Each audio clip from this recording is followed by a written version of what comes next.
¿Cómo? Ah, no, sí, ahí se escucha. Se supone que la clase de Sato Física ya se está escuchando. ¿Ya sí?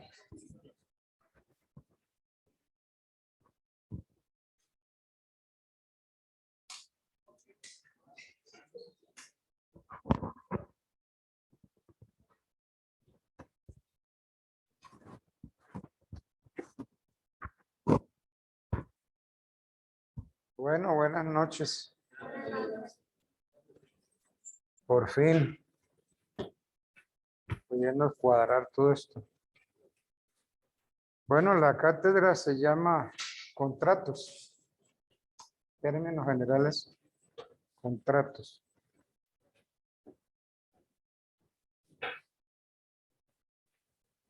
Es imposible en una clase tan excesivamente corta como esta ver todos los contratos. Es muy difícil. Entonces vamos a estudiar la teoría general. Vamos a estudiar la compraventa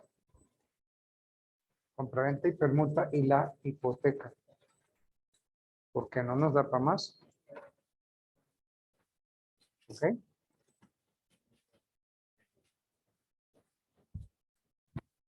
Bueno, si ustedes tienen código civil, tengan la amabilidad de abrirlo en el artículo 1495.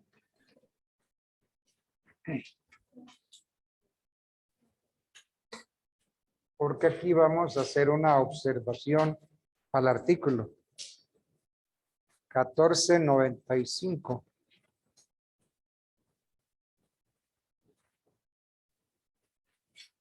Es bueno traer el código civil.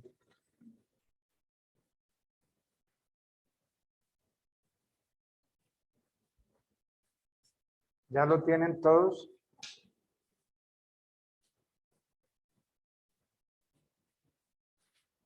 No los veo con el código civil. ¿No lo tienen? ¿Sí lo tienes? Bueno, por allá lo tienes, pero por aquí creo que atrás tú no lo tienes, ¿cierto? ¿Y por qué no lo traes? Pero tú igualmente puedes correr con el artículo. Mira, este codiguito lo puedes traer corriendo.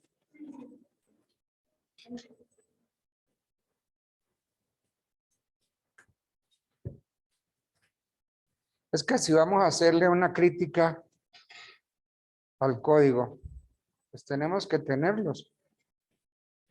Porque si no, entonces no lo van a poder entender bien. Bueno.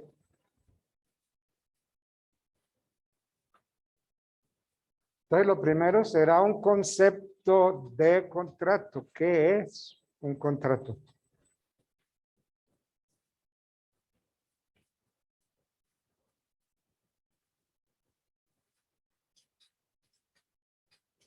Entonces,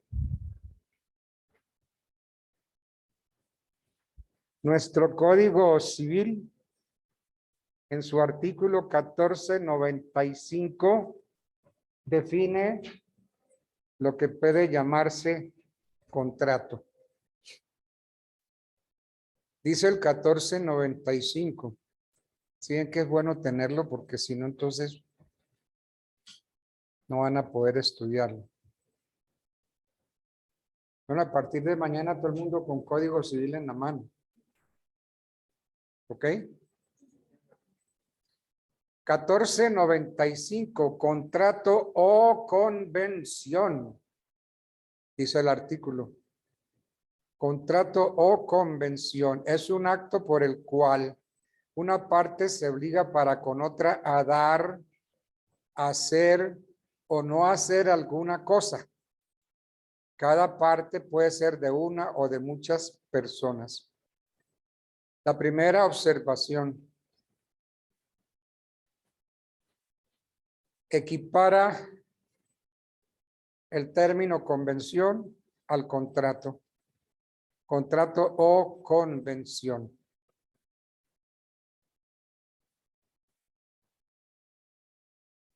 ¿La convención qué es? La convención es simplemente un acuerdo de voluntades.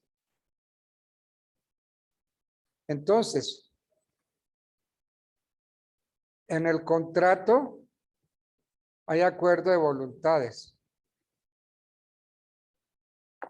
Entonces decimos que todo contrato es una convención, pero no toda convención es un contrato.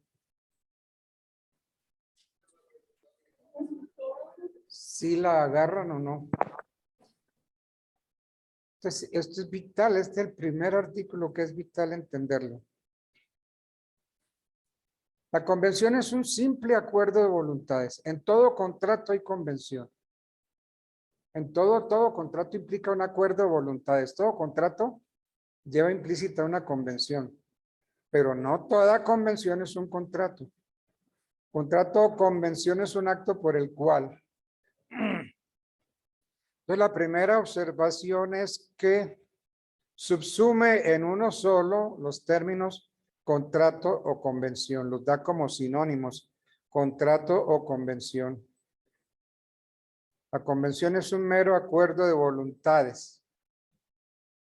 Entonces, todo contrato lleva un acuerdo de voluntades. Todo contrato implica una convención, pero no toda convención implica un contrato.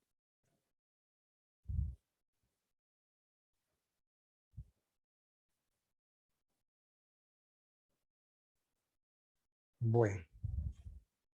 Ahora, por medio del contrato, una parte se obliga para con otra a dar, hacer o no hacer alguna cosa. Es decir, una parte se obliga a algo positivo, a hacer, o también puede quedar obligado a no hacer. Es que yo puedo quedar obligado a hacer, como también quedo obligado a no hacer. Por ejemplo, quedo obligado a hacer un muro, o puedo quedar obligado a no hacer el muro.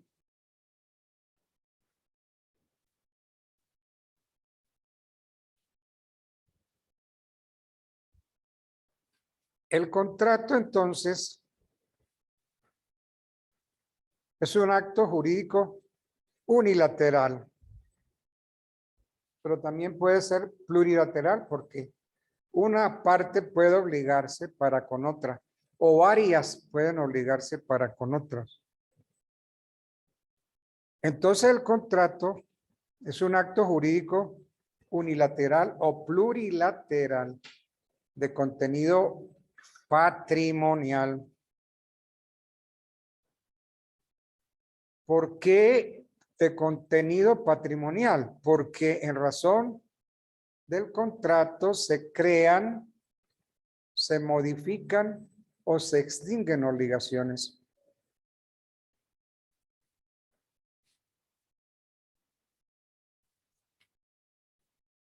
Entonces el contrato contiene una manifestación de la voluntad y una relación jurídica de esta, una relación cierta.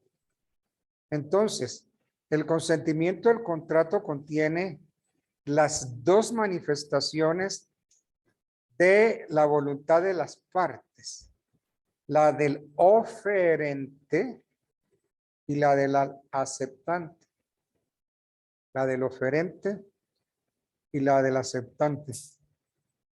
Ahora, en razón de que son coincidentes, van a conformar una voluntad común. Y entonces, una voluntad común, ¿por qué? Porque operan bajo una misma voluntad. Las dos partes quieren modificar, quieren crear o quieren extinguir una relación jurídica. Entonces, hay una misma voluntad. Tanto el oferente como el aceptante. Como los dos coinciden, van a conformar una voluntad común. Y entonces, por eso afirmamos que las partes con el contrato, cuando modifican, crean o extinguen una relación jurídica, operan bajo una misma voluntad.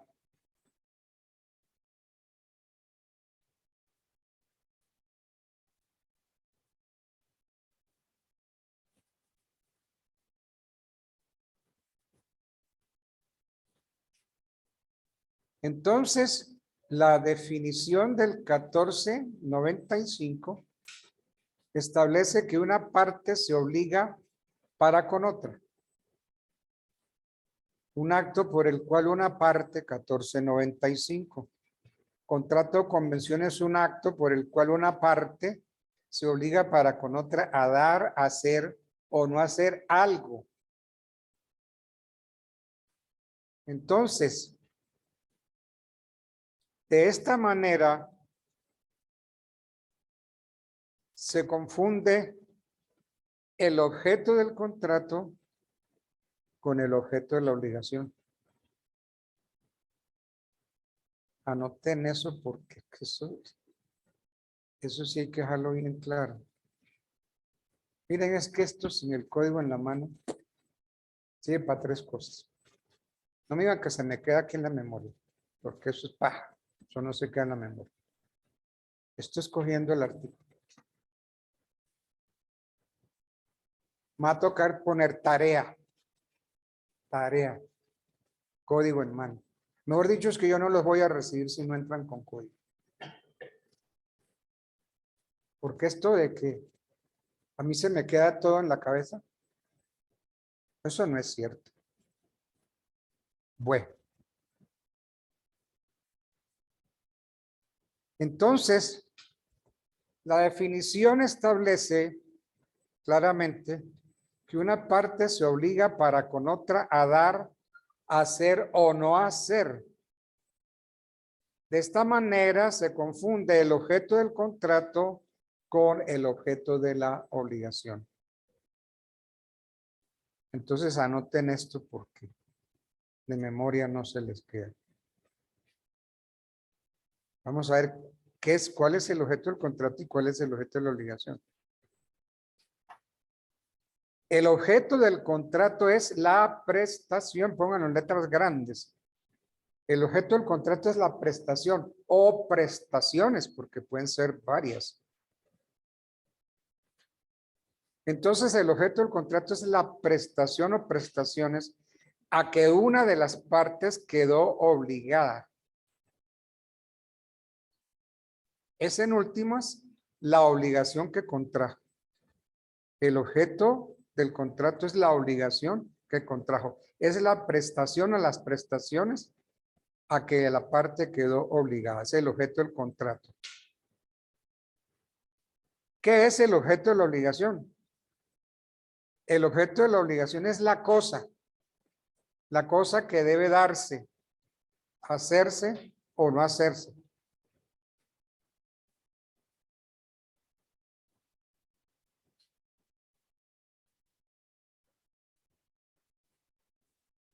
El mejor jurista que ha dado Chile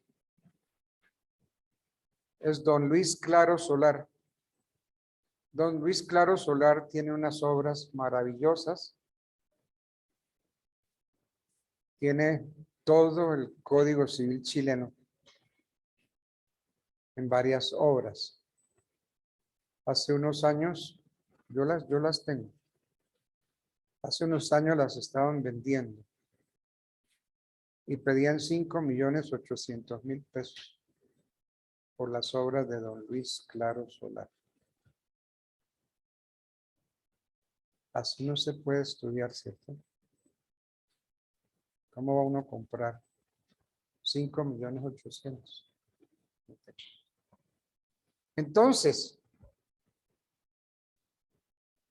Entonces, el objeto del contrato, repitiendo, es la prestación o las prestaciones a que uno queda obligado.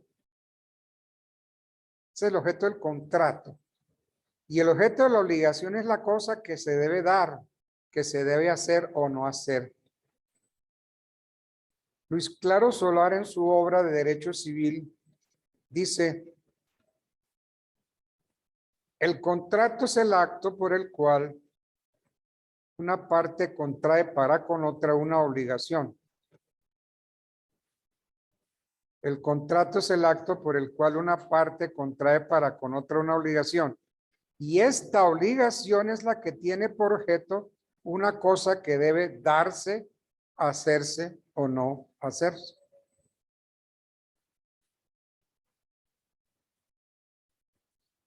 Entonces, nuestro Código Civil adopta el criterio de que el contrato es un acto jurídico. Nuestro código adopta el criterio de que el contrato es un acto jurídico, pero hay que aclarar, no todo acto jurídico es un contrato.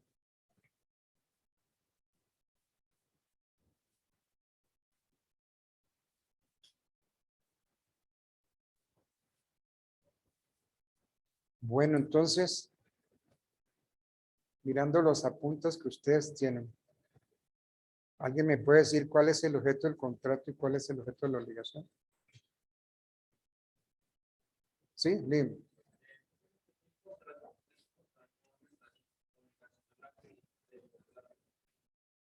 ¿El objeto del contrato es qué? ¿Prestación o prestaciones? La obligación que contrae, el objeto del contrato. ¿Y el objeto de la obligación? Es la cosa que se debe dar, hacer o no hacer.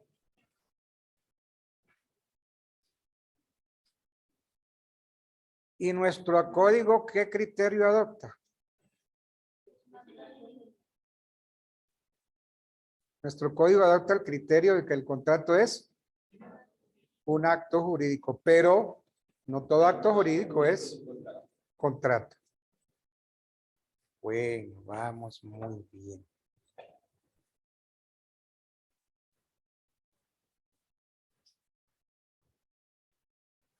En un contrato de compraventa de un bien inmueble,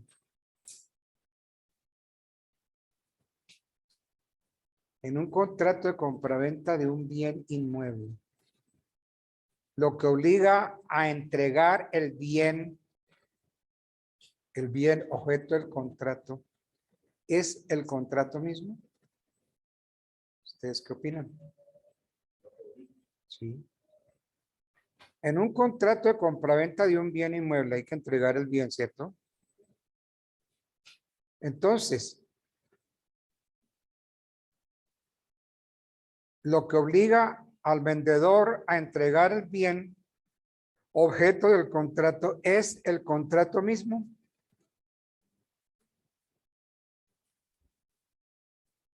Yo quiero oír otra opinión.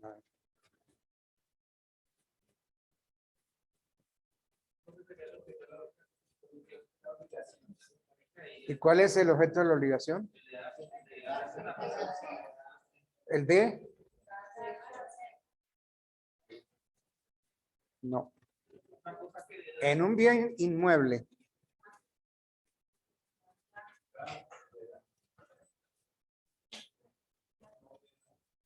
¿De hacer qué?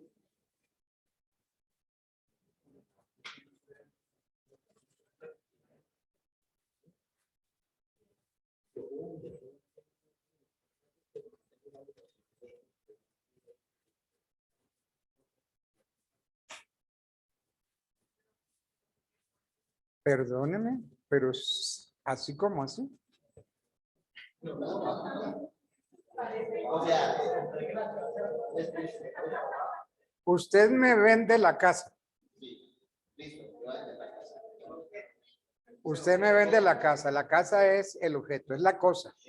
Y esa, vamos a realizar el contrato. Eso. Entonces usted, ¿a qué está obligado? ¿A entregarla? Sí, entregarla. Es que ahí hay dos entregas. Una es la entrega jurídica, o sea, la entrega material. Y otra es la transferencia, o sea, la tradición. La tradición. Entonces usted está obligada a entregar materialmente la cosa y hacer tradición. ¿Sí la entendió? Hacer tradición.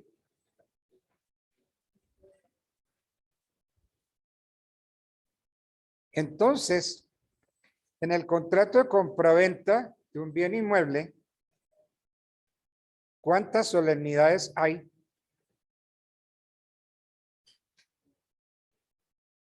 No, piénselo mejor. En un contrato de compraventa de un bien inmueble, ¿cuántas solemnidades hay? No. Póngale otra. Dos. ¿Cuáles? Promesa no, porque ya usted está haciendo venta.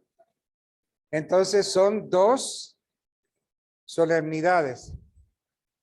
Correr la escritura pública es una y la otra es hacer la tradición. Entonces en la compraventa de un bien inmueble hay dos solemnidades perfectas y distintas. Una, la de hacer o correr la escritura pública y otra, la de hacer tradición. Porque, ¿qué es la tradición?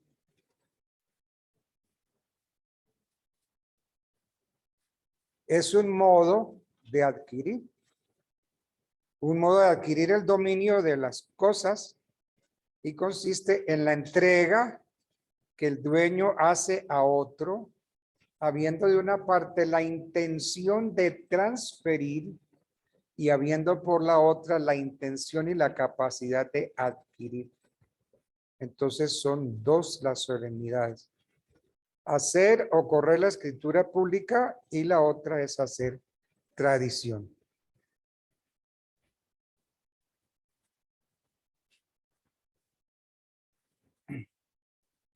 Porque el tradente transfiere con la intención de transferir el dominio y el adquirente adquiere con la intención de adquirir el dominio. Hay tradente y hay adquirente. Entonces la tradición es un modo de adquirir. Bueno. Pero el contrato tiene una estructura. El contrato, por contener la voluntad de las partes, debe tener una forma y un contenido. Esto es lo que denominamos la estructura del contrato. Entonces, forma y contenido. En cuanto a la forma, el contrato puede ser solemne, no solemne, consensual, verbal, escrito, grabado en un disco o en un casete, filmado en una película. Lo esencial es que el instrumento contentivo del contrato contenga la voluntad de las partes. Esa es la forma. Y en cuanto al contenido, el contrato puede estar afecto a una serie de pactos. ¿Como cuáles? como el pacto de reserva de dominio. Yo le vendo el televisor, se lo vendo a plazos, pero me reservo el dominio hasta que usted me pague el último peso. ¿Sí? Entonces, en cuanto al contenido del contrato, puede estar afecto a una serie de pactos, como el de reserva de dominio, como el pacto de retroventa. Yo le vendo el inmueble, pero usted me da 1 año, 2 años para readquirirlo. Y entonces yo le pago lo que usted me dio más, otra suma más. Entonces, el contrato puede estar afecto a una serie de pactos como el de la reserva de dominio, como el de retroventa, como el de adición de días, como el de mejor postor. Y aquí hay un pacto que es bien difícil de conseguir, pero yo se los conseguí a ustedes y no les voy a cobrar por eso. El pacto de retroemendo. Eso es. Uno nunca había oído la palabrita retroemendo. Mire, les juro que con la clase de hoy, ustedes pueden coger a quien quieran, cojan a los jueces. A los jueces. Y verán que los vuelven chicuca. Porque ellos no tienen estas cosas metidas en la cabeza. Entonces lo primero que van a decir, ¿el pacto de qué? ¿De retro qué? De retroemendo.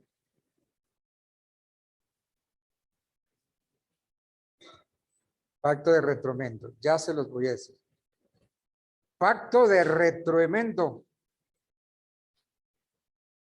Es aquel por el que el vendedor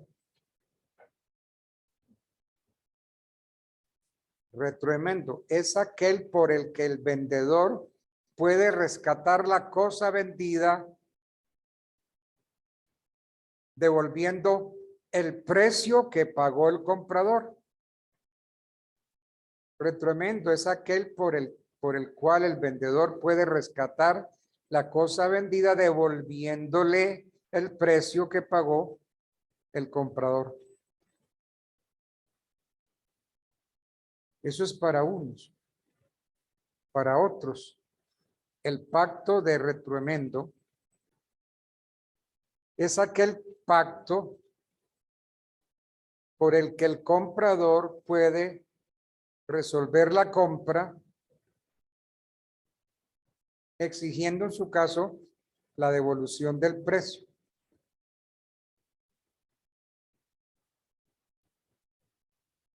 Eso es para unos. Para otros, el pacto de retroemendo es aquel por el que el vendedor puede rescatar la cosa vendida devolviendo el precio que pagó el comprador. Para uno.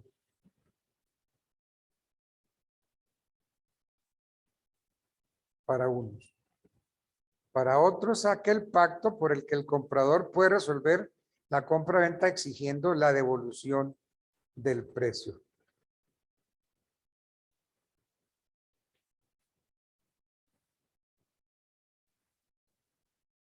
Se justifica el nombre de retroemendo. Se justifica el nombre de retroemendo o le llaman otros de rendimiento por el hecho de tener el vendedor, la opción de recompra de la cosa.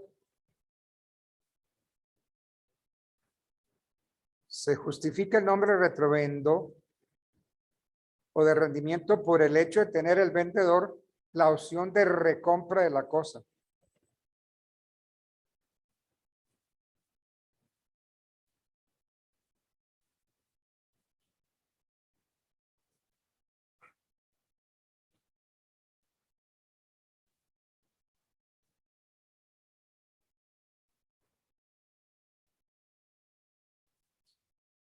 En los Estados Unidos, para entender a los cubanos,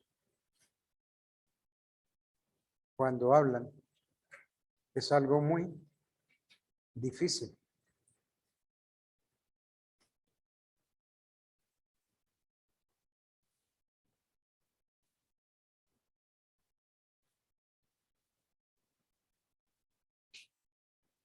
Óyeme,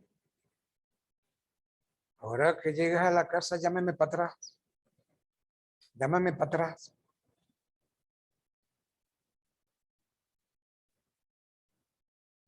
Es decir, en inglés sería call me back. Llámame atrás. Entonces llámame para atrás.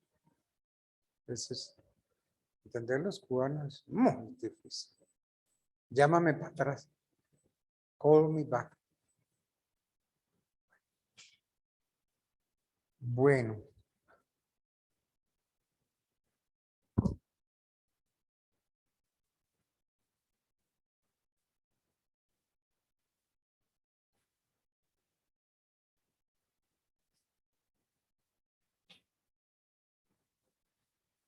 Entonces, diríamos que hay una facultad de reventa o una facultad de recompra del bien vendido.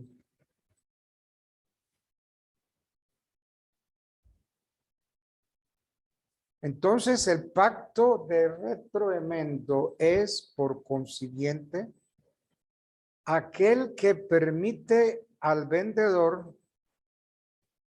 El pacto de retromenda es, por consiguiente, aquel que permite al vendedor resolver la venta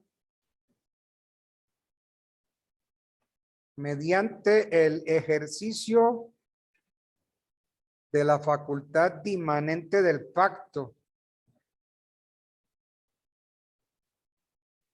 ¿Cuál es? La de hacerse de nuevo con la mercancía entregada al comprador, devolviendo el precio pagado por el comprador. Es decir, recomprando el bien vendido.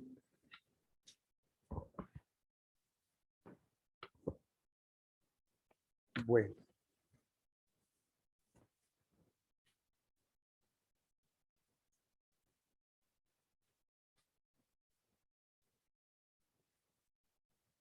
Bueno, clasificación de los contratos según el Código Civil.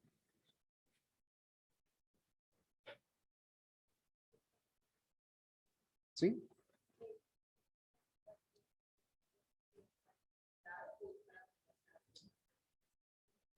Sí, no, hay que pactarlo. Sí, sí. Tiene que estipularse. Dígame. Sí, el tiempo en el cual puede, para poder hacerlo, sí, pueden estipularlo. 1 año, 2 años. ¿Ok? Dígame. Mire.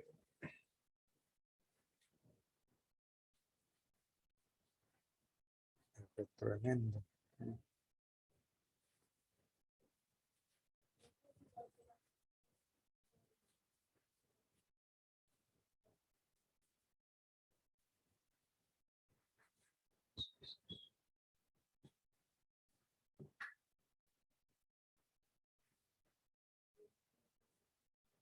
¿Sería resiliación o sería rescisión? Son dos cositas.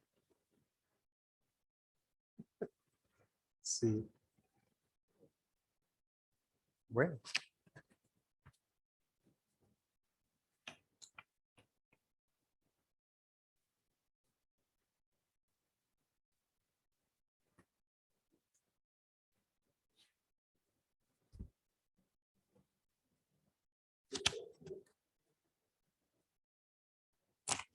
Es que les hablé de los pactos a que puede estar sometido un contrato. ¿Sí? Entonces, Dentro de los pactos está el de la reserva de dominio, el de retroventa, el de la adición de días, el de mejor postor y el de retroemendo. ¿Ok? Es que yo les traje ese porque los autores no metan el retroemendo.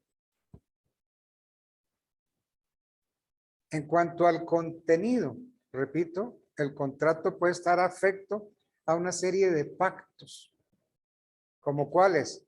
Como el de reserva de dominio, como el de retroventa, como el de adición de días, como el de mejor postor. Y yo les traje el de retroemendo, ¿sí?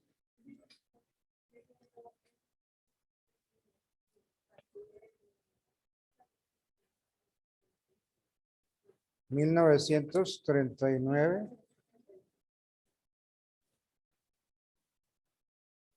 El pacto de retroventa. Por el pacto de retroventa, el vendedor se reserva la facultad de recobrar la cosa vendida, reembolsando al comprador la cantidad determinada que se estipulare o en defecto de esta estipulación lo que haya costado la compra. Bueno, lo que pasa es que nosotros no tenemos en un artículo el pacto de retroemendo. Sí está en el derecho civil chileno. Y es que nuestro código es el Código Civil chileno. ¿Sí? Nosotros adoptamos el Código Civil chileno como Código Civil de la Unión. ¿De la Unión de qué? De la Unión de Estados. Porque Colombia estaba conformado por centralistas y por federalistas. Deme ejemplo de un personaje importante centralista. Un personaje importante centralista.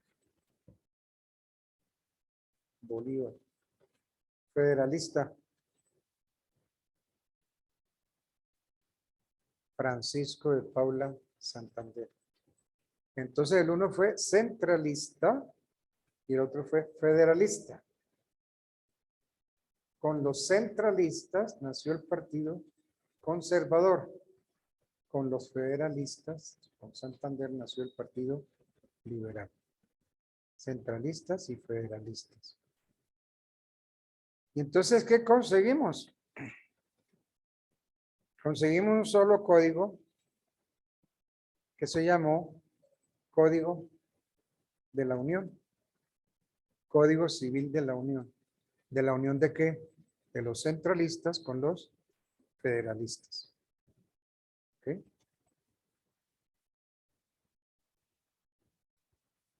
Pero no te veo tomando nota, no te veo tomando agua. Sí. ¿Eres capaz de explicarme esto que yo estaba diciendo? No.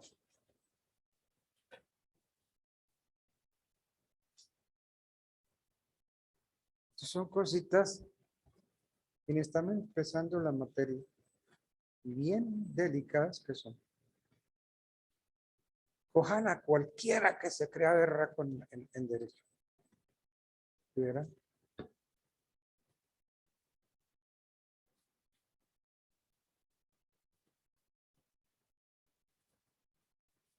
Yo no podía conformarme con el solo título de abogado.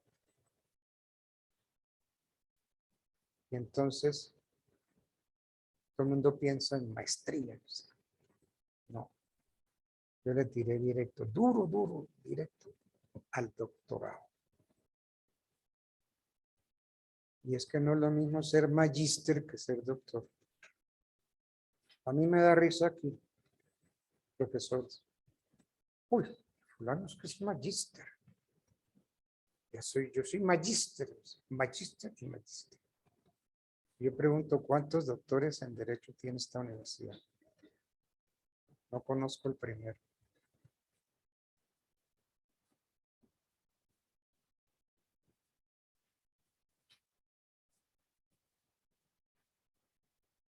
No se conformen con magísteres. Tírenle al doctorado. Saquen el doctorado. Yo no soy magíster en nada. Yo soy doctor en Derecho. A mí el externado me dio el título de abogado. Y ahí mismo me metí y saqué el doctorado en el mismo externado.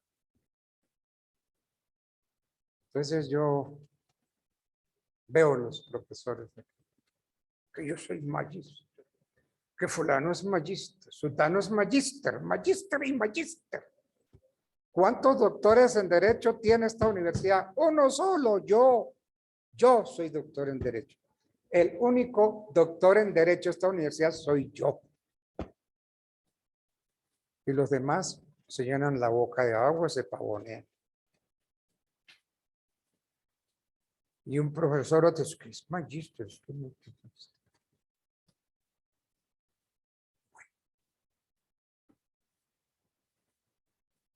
Entonces, repitiendo en cuanto al contenido del contrato, el contrato puede estar afecto a una serie de pactos como el de reserva de dominio, como el de retroventa, como el de adición de días, el de mejor postor, y yo les traigo a colación el de retroemendo.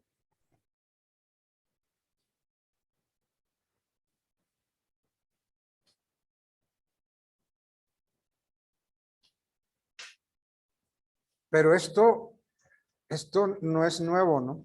Esto es viejo. En las 7 partidas de Alfonso el Sabio, concretamente en la 5ª partida, se encuentra el pacto de redimendo.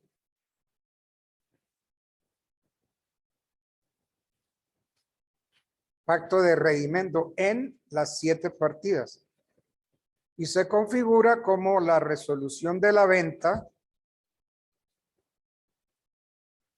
pero al tiempo se destaca como una facultad de recompra.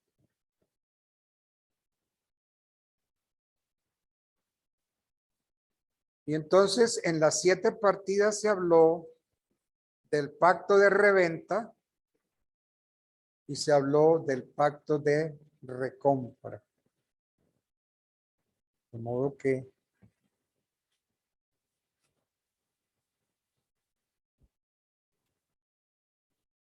y se encuentra el pacto de retrovendendo,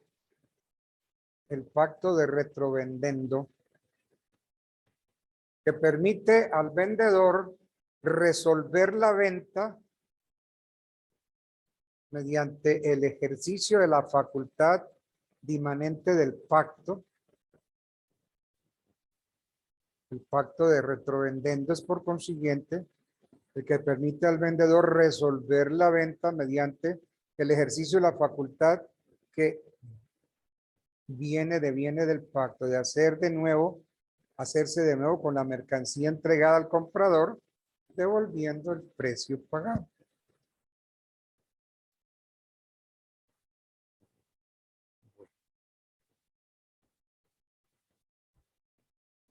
Miremos clasificación de los contratos, categorías contractuales. El 1496, ¿qué nos dice el 1496? 1496 Código Civil. El contrato es unilateral cuando una de las partes se obliga para con otra, con no contrae obligación alguna. Y bilateral cuando las partes contratantes se obligan recíprocamente.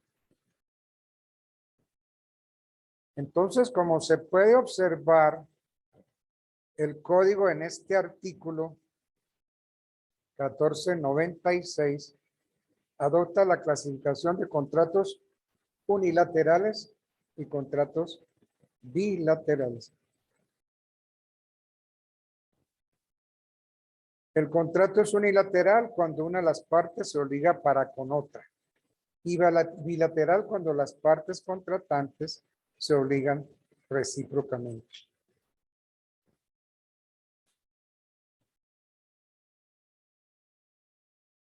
Entonces, repitiendo, como se puede observar, claramente nuestro código adopta la clasificación de contratos unilaterales y contratos bilaterales.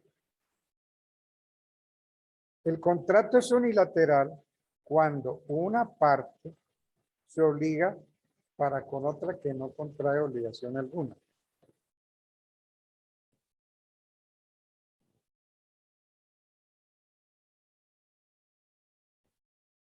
¿Como qué ejemplo, doctor? Como en el mutuo, por ejemplo. El mutuo es el préstamo de consumo. En el mutuo o préstamo de consumo, una parte entrega a otra cierta cantidad de cosas fungibles con cargo de restituir otras tantas del mismo género. En el mutuo, en el préstamo de consumo, yo entrego o recibo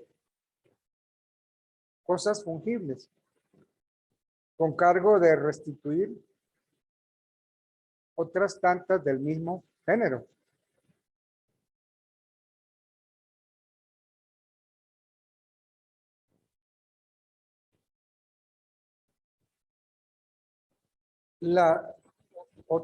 Otra cosa igual, mejor dicho. Otras tantas del mismo género. Ese es el contrato de mutuo.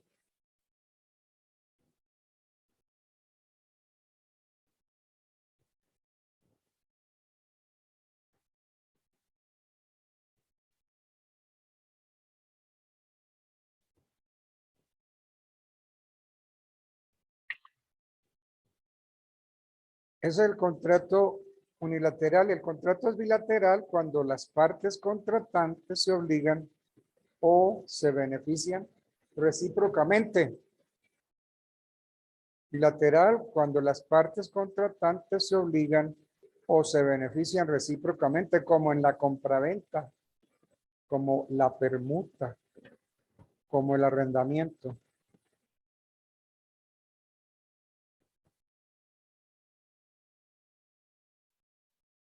Eso dice el 1496. El 1497, ¿qué dice? El contrato es gratuito o de beneficencia cuando solo tiene por objeto la utilidad de una de las partes, sufriendo la otra el gravamen. Y oneroso cuando tiene por objeto la utilidad de ambos contratantes, gravándose cada uno en beneficio del otro.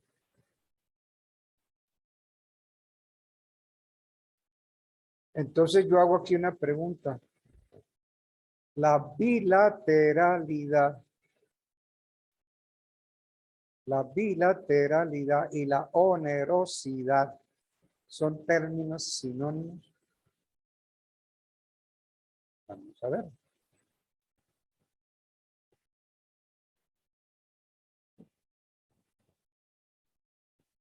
El código en los artículos 1496 y 1497 emplea esos términos, bilateralidad y onerosidad. Emplea dichos términos que a mi juicio tienen un significado idéntico. Pues si se dice que en el contrato bilateral las partes se obligan recíprocamente, se está afirmando que la obligación de una de las partes consiste en una prestación o en una contraprestación para la otra.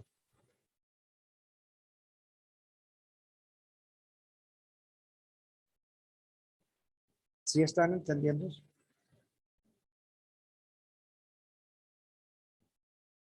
Entonces, si se afirma que el contrato oneroso, si se afirma que el contrato oneroso tiene por objeto la utilidad de ambas partes, si se afirma que el contrato oneroso tiene por objeto la utilidad de ambas partes, necesariamente estamos afirmando que la utilidad de una proviene de la obligación de la otra. Sí, porque ambos se obligan recíprocamente. Porque es que jamás podríamos hablar de utilidad de ambas partes sin que se grabaran entre sí.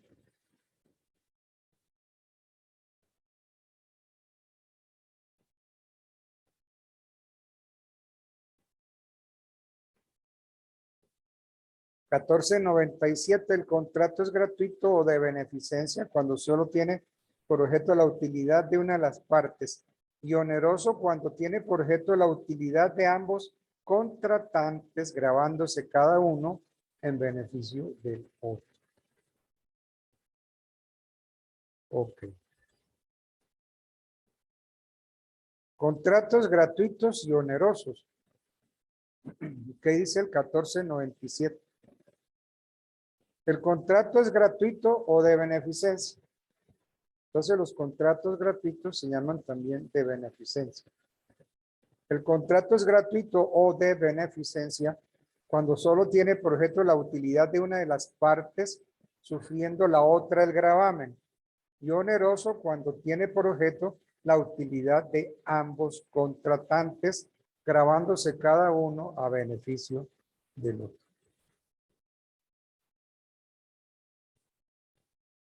Entonces, analizando el contenido del artículo 1497, podemos concluir que lo que consideró el legislador para esta clasificación, repitiendo entonces, si analizamos el contenido del artículo 1497, podemos concluir que lo que consideró el legislador para esta clasificación fue un criterio netamente económico.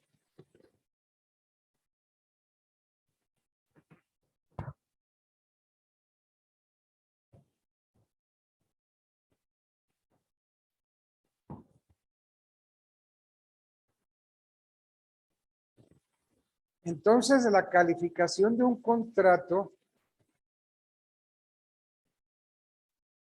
como gratuito o como oneroso depende que el contrato resulte útil o no para un solo contratante o para ambos.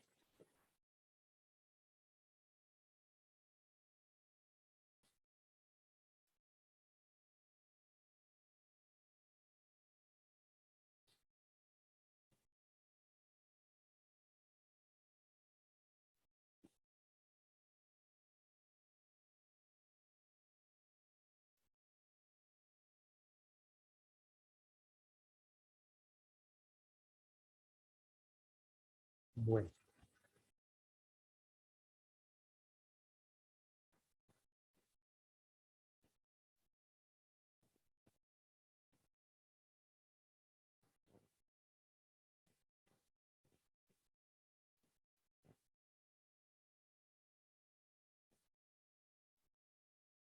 Preguntémonos, ¿qué importancia tiene o qué importancia práctica tiene la distinción entre contratos unilaterales y bilaterales?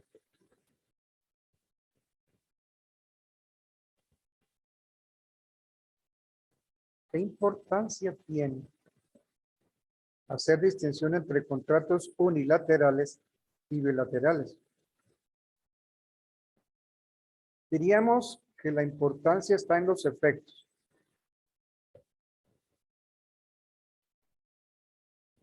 De conformidad con el artículo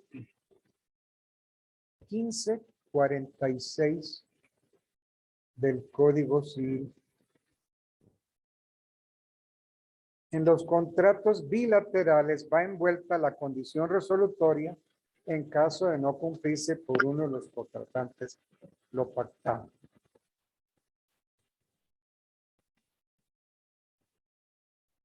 De conformidad con el artículo 1546 del Código Civil, en los contratos bilaterales va envuelta la condición resolutoria en caso de no cumplirse por uno de los contratantes lo pactado.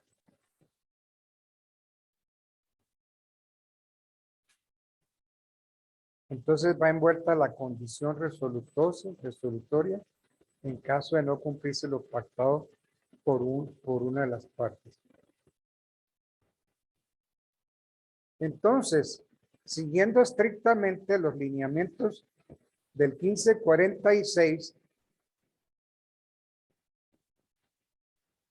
la condición resolutoria tácita de que habla el 1546 no se podría aplicar a los contratos unilaterales.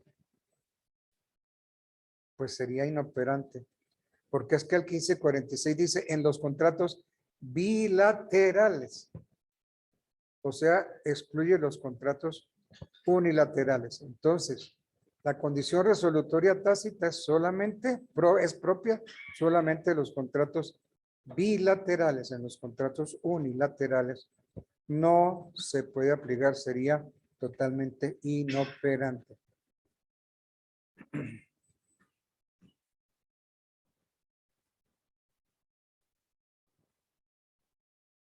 Pero entonces, ¿qué puede hacer el otro contratante?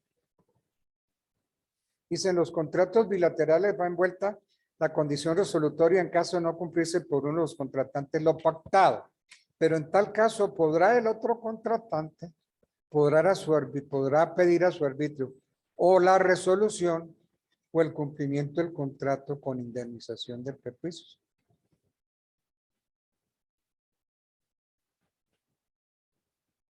¿Sí tomaron nota de eso? Sí.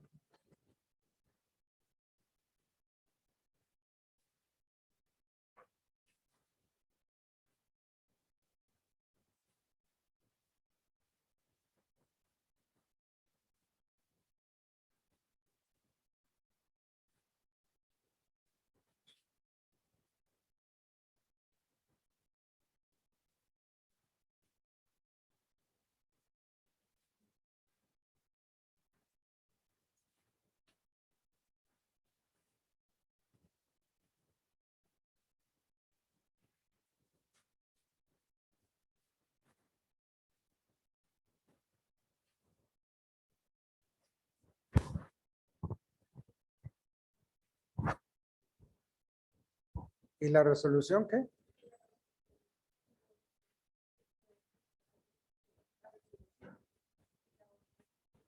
Puede pedir o el cumplimiento o la resolución. Una de las dos. Las dos al tiempo no. Pero, es que eso hay que aclararlo y aclarárselo a los jueces. Yo no puedo pedir las dos al mismo tiempo. Pero puedo solicitar una como principal y la otra en subsidio. ¿Sí? Entonces, como principal, pido el cumplimiento del contrato. Y en caso de que no se pueda en subsidio, señor juez, deme la resolución del contrato.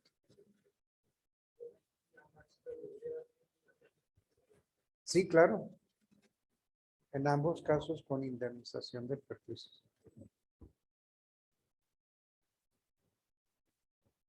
¿Sí les queda claro esa parte? No pidan las dos al mismo tiempo, ¿no? O el cumplimiento o la resolución. Pero entonces uno le dice, señor juez, en caso de que el cumplimiento no sea posible, en subsidio, deme la resolución. Subsidiariamente.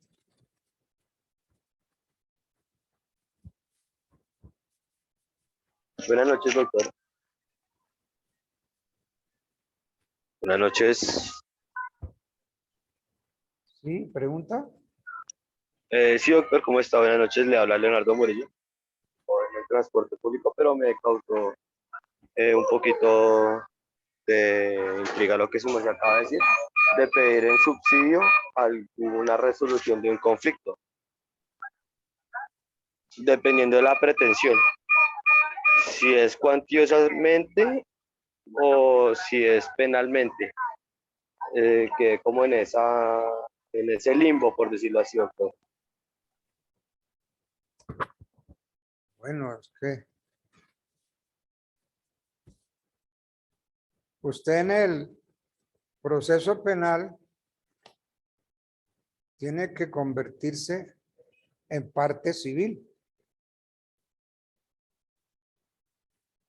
En parte civil. Pero Sí, sí, entiendo. es aconsejable que usted no le pida al juez penal que le practique una indemnización. Vaya al juez civil. En penal tiene que constituirse en parte civil. Es como configurar un delito, doctor, qué pena, o sea, en penal pues se configura el delito y se va como por una segunda instancia, o decirlo de cierta manera, segunda instancia, algo civil, o si digamos en el tema que nos corresponde, que son contratos, irse directamente a lo civil sin buscar un perjuicio penal ante pues la segunda persona. No, pues usted O se puede puede, en el proceso penal puede constituirse en parte civil y le pide al juez penal que le resuelva los perjuicios. los perjuicios, ok, entiendo, Los perjuicios por el delito cometido. ok, penalmente hablándolo, y civilmente pues también subsidiado, lo que su merced estaba comentando.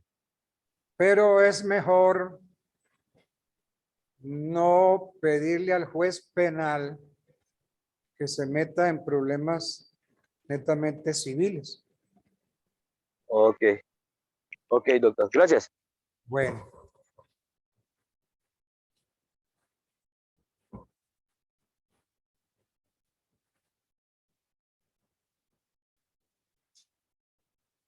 bueno.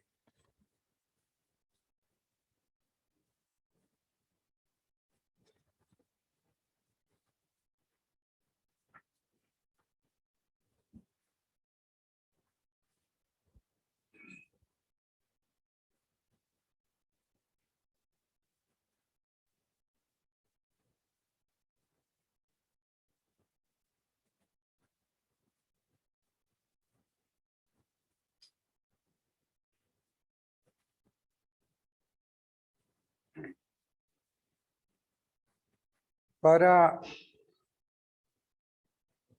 reclamar perjuicios,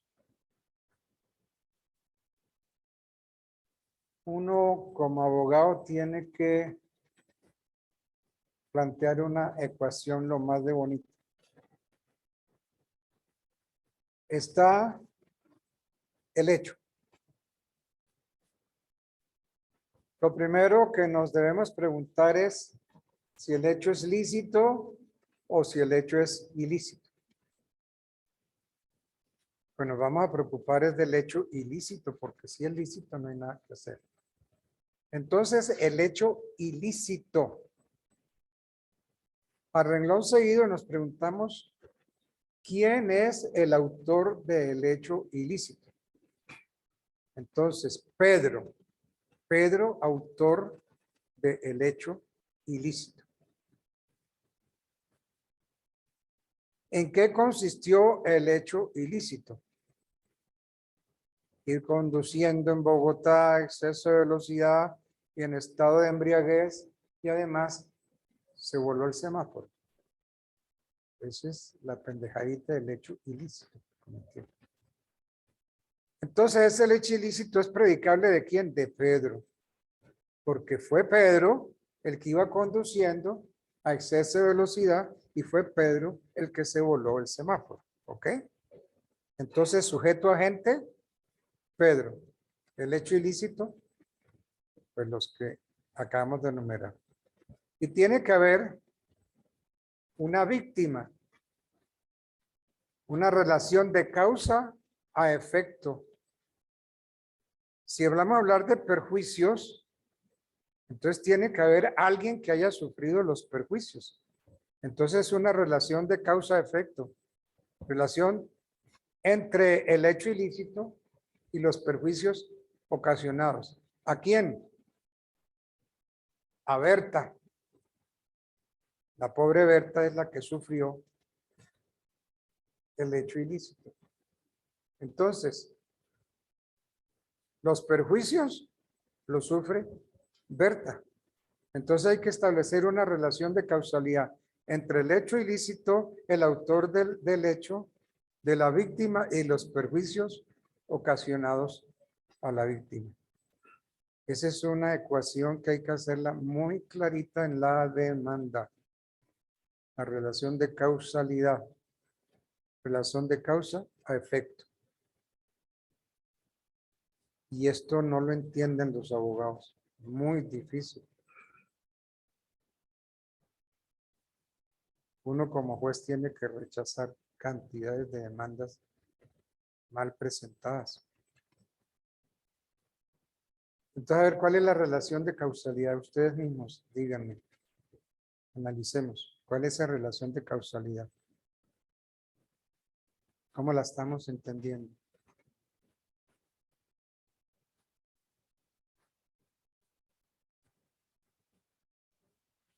Relación de causalidad, porque eso es lo que ustedes tienen que hacer en la demanda. Una ecuación. Eso es lo que hay que hacer en la demanda. ¿Qué van a ustedes a demostrar en la demanda?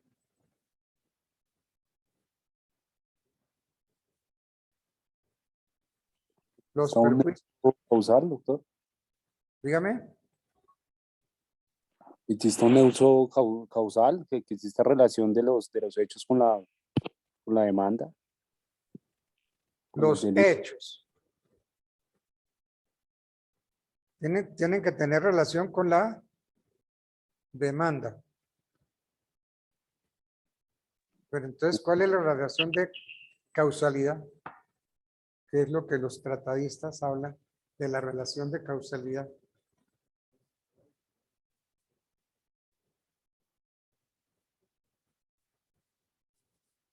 A ver.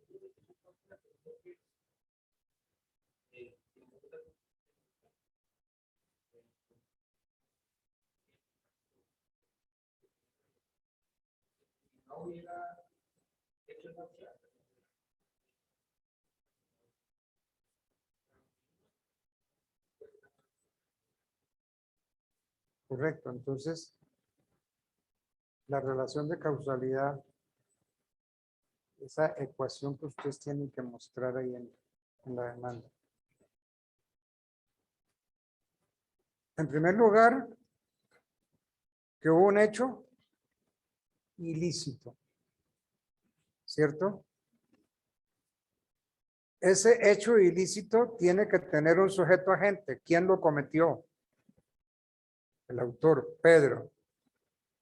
¿En qué consistió el hecho ilícito? Hombre, en ir conduciendo en estado de embriaguez a alta velocidad por las calles de Bogotá y volarse un semáforo o varios semáforos. Relación de causalidad.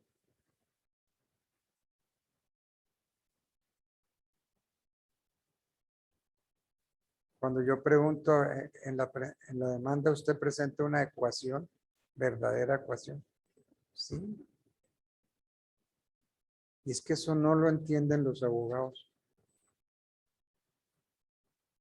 Por eso yo no sé, estas clases son vitales, porque todos ustedes van a ser jueces o van a ser empleados, no van a ejercer la profesión. Sí la van a ejercer. Bien independientemente, bien como profesionales de una empresa, o van a abrir su oficina de abogados. Entonces, estamos estudiando es para ejercer la profesión. O la otra es conseguir el diploma para colgarlo. Es muy triste, ¿no? No, no. No, aquí no vinimos a buscar diplomas. Aquí vinimos a que nos enseñen derecho. Derecho. Eso es lo que estamos aprendiendo, derecho. Bueno.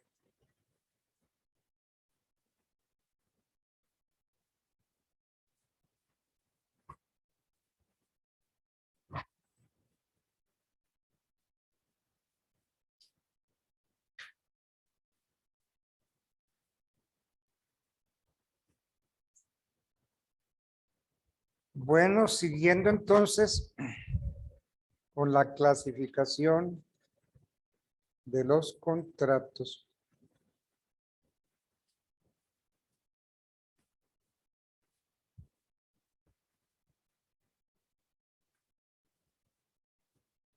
Viene una clasificación de contratos sinalagmáticos,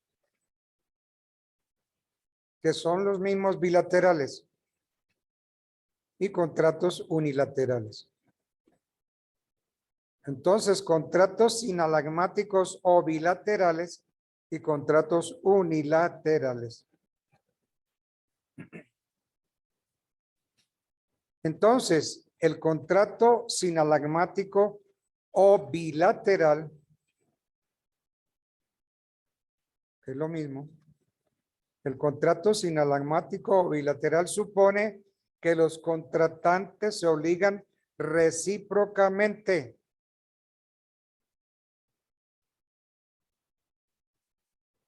Mientras que en el unilateral, una parte se obliga para con la otra. Repito, el contrato sinalagmático o bilateral supone que los contratantes se obligan recíprocamente, mientras que en el unilateral, una parte se obliga para con la otra.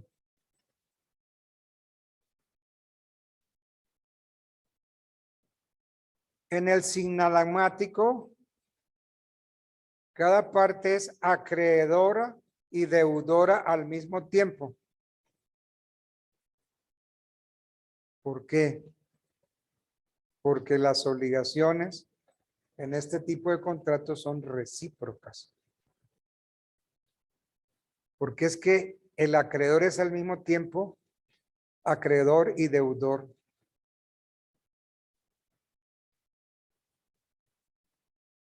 Cada contratante se compromete para con el otro porque el otro se compromete para conmigo. Ese es el contrato sinalagmático. Y entonces,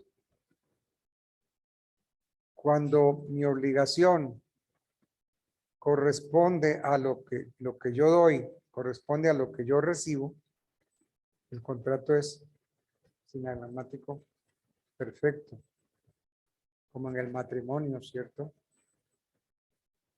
Que lo que yo doy es igual a lo que me dan.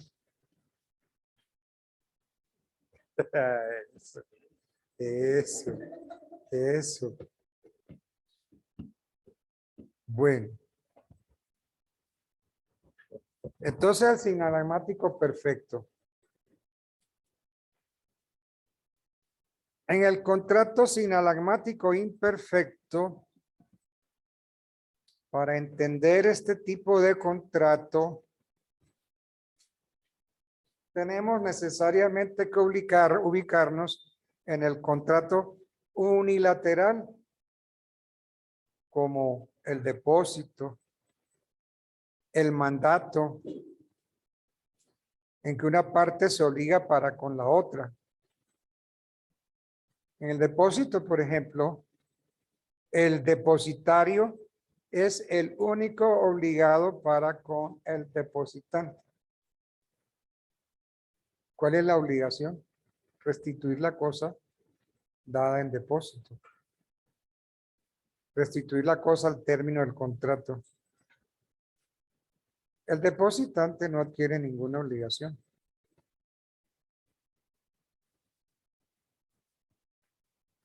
Pero usted tiene una bodega y usted me permite guardar un automóvil ahí en su bodega. Listo. Me permite guardarlo. Y me permite por un año. Entonces, ¿cuál es la obligación suya como dueño de la bodega? Restituir la cosa al término del contrato. ¿Cierto? Porque fue gratuito, yo no adquirí ninguna obligación, usted me dejó guardar ahí el carro en forma gratuita. Al término del año, usted, dueño de la bodega, está obligado a restituirme el carro. Pero el carro lleva ahí 3, 4, 5, 6 meses y ya está todo cochino. Entonces, usted, dueño de la bodega, me dice, mire, si ese carro sigue así, eso se va a dañar. Sí, yo tengo obligación de restituirle el carro, pero se va a dañar. Yo mejor lavo ese carro. Entonces usted, como dueño de la bodega, para mantener la cosa en buen estado, usted se ve en la necesidad de incurrir en algunos gastos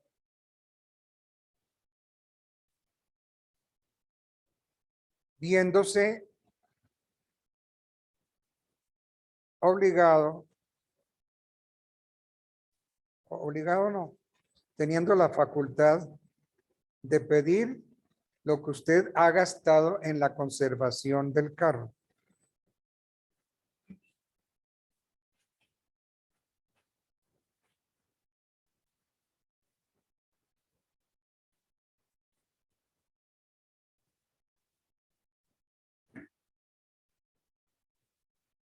Respecto de los contratos sinalagmáticos imperfectos, se plantea un interesante problema. ¿Puede el depositario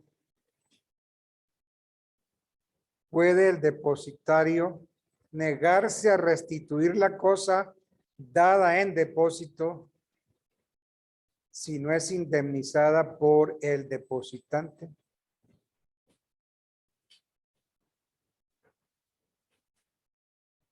Repito el planteamiento. Se plantea respecto de los contratos sinalagmáticos imperfectos un interesante problema. ¿Cuál es? ¿Puede el depositario negarse a restituir la cosa dada en depósito si no es indemnizada por el depositante? Miren, las excepciones no solamente están en el Código General del Proceso o en el Código de Procedimiento Civil.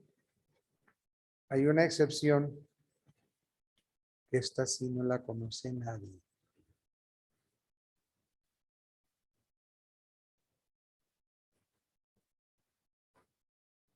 Pregunten ustedes, ¿es factible encontrar en el Código Civil una excepción procesal?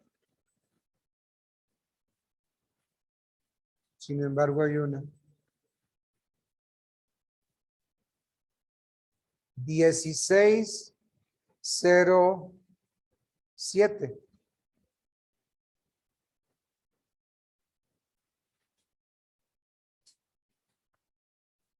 1607. No, 1609.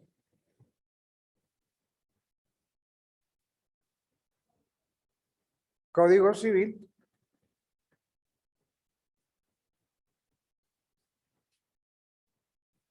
Entonces vuelvo a hacer el planteamiento. Se plantea respecto de los contratos sinalagmáticos imperfectos un interesante problema. ¿Puede el depositario negarse a restituir la cosa dada en depósito si no es indemnizado por el depositante, ¿puede el depositario invocar la excepción non ad impleti contractus de que trata el 1609 del Código Civil?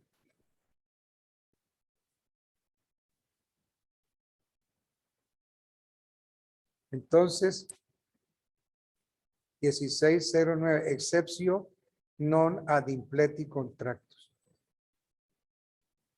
En el Código Civil hay una excepción que debiera estar en el Código de Procedimiento.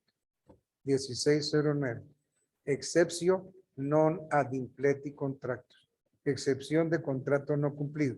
En los contratos bilaterales dice el 1609, ninguno de los contratantes está en mora dejando de cumplir lo pactado mientras el otro no lo cumpla por su parte o no se allane a cumplirlo en la forma y tiempo debidos.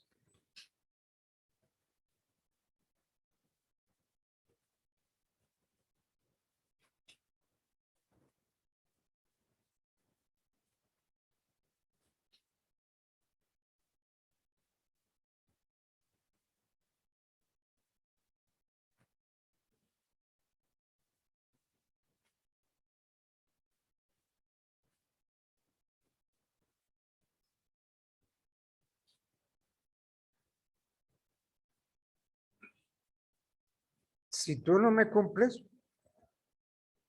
yo no estoy obligado a cumplirte.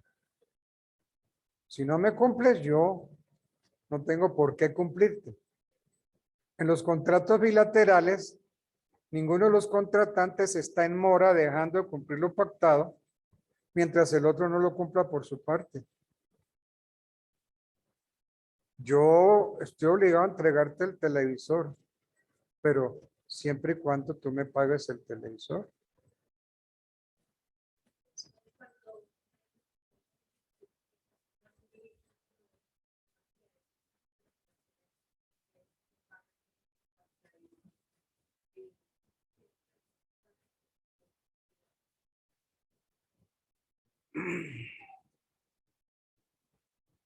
Estamos analizando el 1609. Que ninguno de los contratantes está en mora dejando de cumplir lo pactado mientras el otro no lo cumpla por su parte.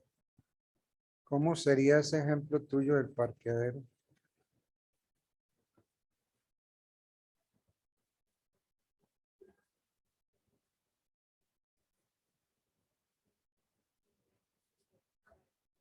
Yo soy el dueño del parqueadero.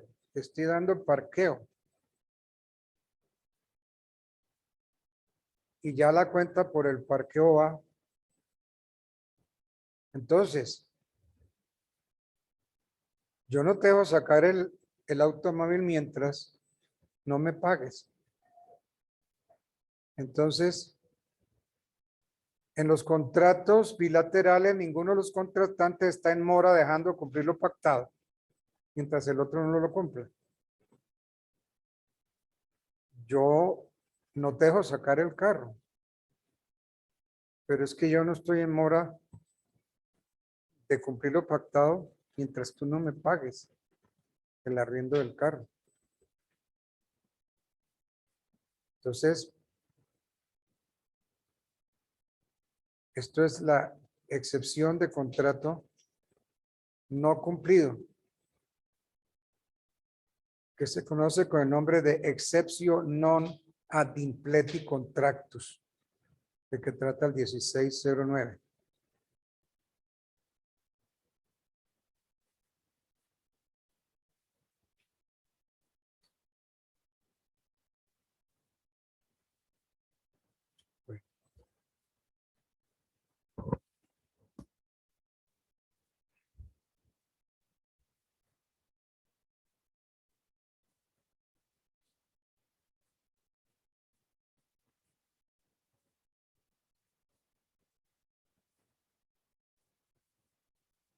Bueno, hay contratos gratuitos y contratos onerosos.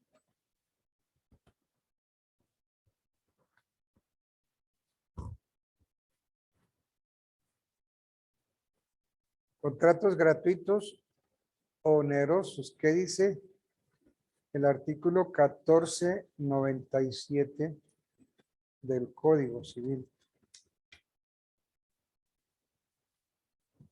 1497 del Código Civil. El contrato es gratuito o de beneficencia cuando solo tiene por objeto la utilidad de una de las partes, sufriendo la otra el gravamen. Gratuito o de beneficencia. Y oneroso cuando tiene por objeto la utilidad de ambos contratantes gravándose cada uno en beneficio del otro. Entonces, respecto de este tema, contratos gratuitos y onerosos, nuestro código, como vimos, se limita a decir en el artículo 1497 que el contrato es gratuito o de beneficencia cuando solo tiene por objeto la utilidad de una de las partes sufriendo la otra el gravamen, y que es oneroso cuando tiene por objeto la utilidad de ambos contratantes gravándose cada uno en beneficio del otro. Pero esto nos lleva a hacernos una pregunta.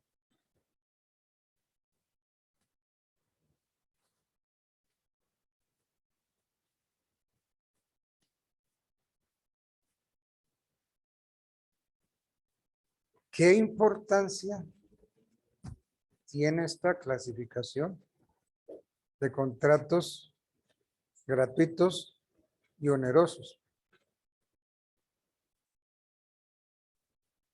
¿Qué importancia tiene esta clasificación? Miren ustedes, una pregunta tan inocente como esa. ¿Qué importancia tiene clasificar los contratos en gratuitos y onerosos? Tiene que ver con la acción revocatoria, con la oponibilidad a terceros, con el saneamiento por evicción y por vicios redivitorios. Claro que sí, cómo no. Y no les cobro por eso.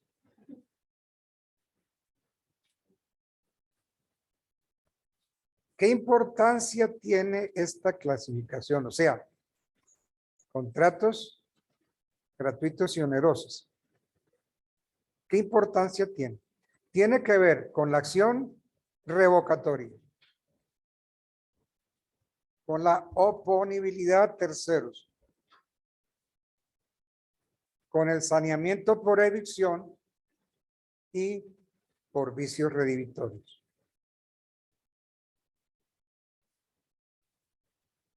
¿Qué importancia tiene? Tiene que ver con la acción revocatoria, con la oponibilidad a terceros, con el saneamiento por evicción y el saneamiento por vicios redivitorios. Miremos la primera, la acción revocatoria. Si el contrato es oneroso, la acción revocatoria, si el contrato es oneroso, la acción revocatoria solo procede si el deudor actúa con intención fraudulenta.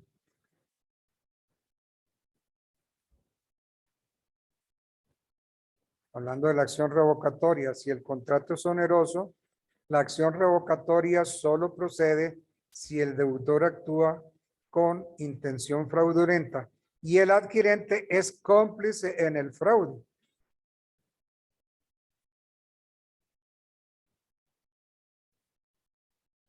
Y si el contrato es a título gratuito, basta simplemente que el acreedor haya sufrido el perjuicio.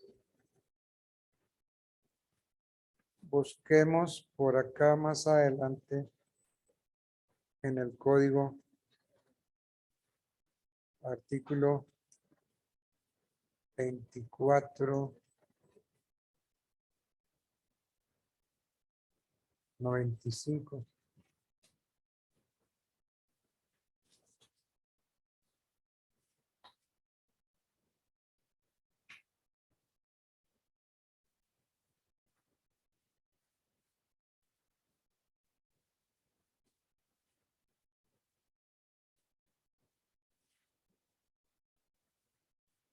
No, 24.91.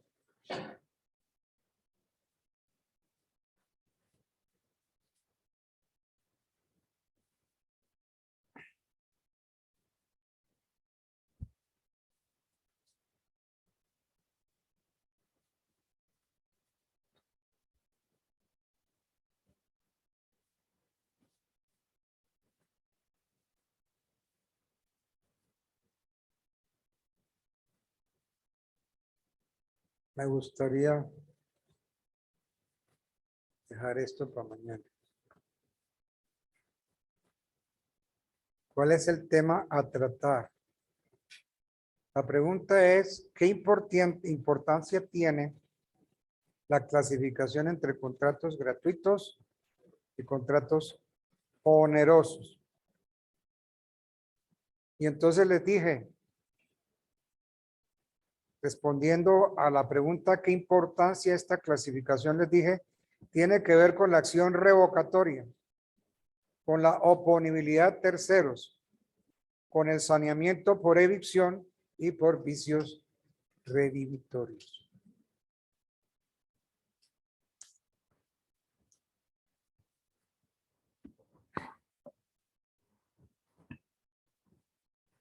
Como uno de los contratos que vamos a ver es el contrato de compraventa, busquen en las bibliotecas compraventa y permuta en derecho colombiano.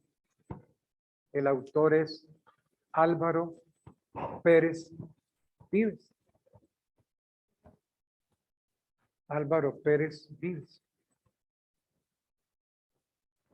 Yo fui alumno de él y trabajé en su bufete de abogado. Álvaro Pérez Vives, compraventa y permuta en derecho colombiano. Si quiere le paso el libro para que lo vea. Tome, circúlelo allá.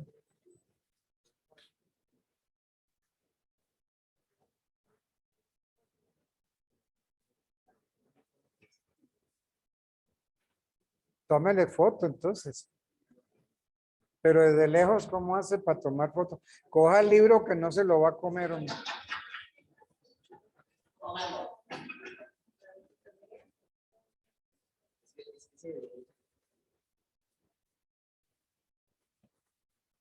Esa es la firma de él. Estos son los datos de él. Datos míos, ya nació. Sí, ya nació. Álvaro Pérez Vives nació en Barranquilla el 1 de noviembre de 1914 y murió en Bogotá el 7 de septiembre de 1985.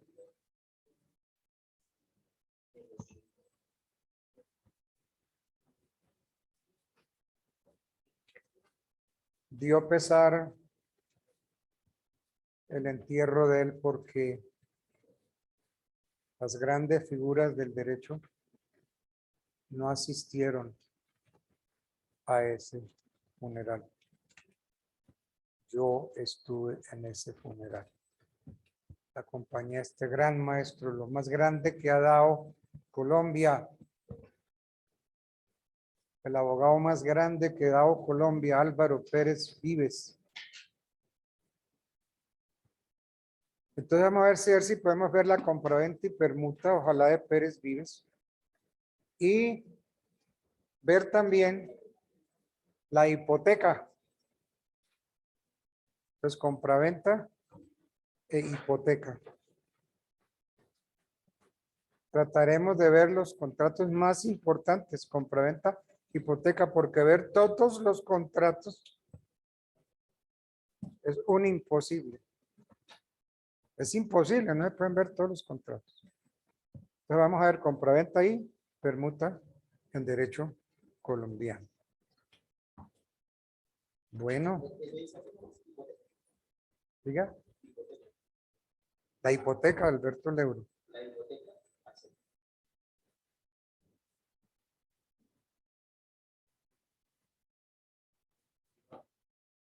Diga.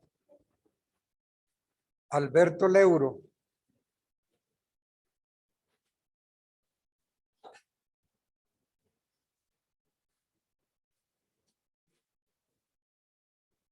Es que en los temas a mí me gusta buscar siempre un libro que sea claro, que enseñe.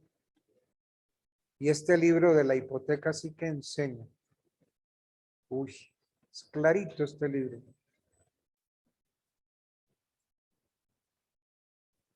Porque, por ejemplo, aquí hay un libro de Gutiérrez de Piñeres, libro de hipoteca, y es una calamidad ese libro. Bueno. Faltan 12 minutos para las 8.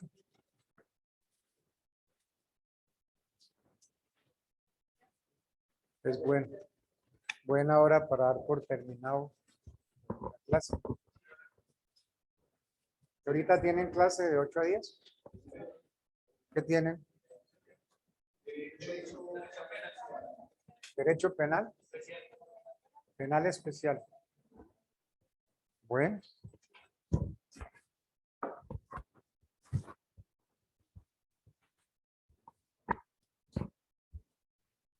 Como brusco el cambio, ¿no? Derecho civil a derecho penal.